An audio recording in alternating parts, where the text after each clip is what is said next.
Dar leis na figurí is déanaí ón na garda síochána, bhí níos mó na 2,700 rothar goide idir an tráise an nuirí agus an isis. Bhí an méad is mó goide im lá clia, átain bhfuil thart ar 3,500 rothar goide ar an man gach bliain. Leabhar méil am réad ní lunsigh ón bhachtas rothaíocht an blá clia, féin aib agus an implacht atá aige ar an phobal. Tá míid anmhórtha féin méid rothar goide. Dhéanam mar survey cúpla bliain ó shin agus an é duine as séisiir gúil an rothar goide orainn siad as rothaíocht. Agus sin go fása agus don féin má tá méid dul an áid agus nílam cinnte go méid an rothar sábháilte.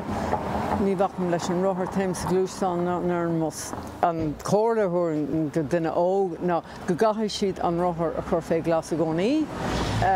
Bhfuil sé go máma tá seachtán Sheffield sa scéal, tá sé go thúntaach, agus man bhfuil seachtán Sheffield sa scéal go chóirdó den príomhéide ar an chóra chun déanú an chóra cathrach iad a chur isteach. Céad gur féidir lena dhéanam mar sin, más rud ag bhfuil míad ag iarra ó rothar a cumad sláán. Dar leis an orainn so I think bike at an your recorded Nuacht Cúla4 agus cúpla alt contra rothar a cumad sláán. Mi a ggóhann sin áfach cad bheith cinnte go sé ceangailta I gceart. Ba cóir go mbeadh an Nuacht tríd an rothar agus timpeall an seachtán agus an cúpla ceangailta leis an Nuacht agus tríd an roth an tosaí. Lena céimna sin is tócha go mé laidú ar na líon rothar a bhfuil cuiite a seo amach.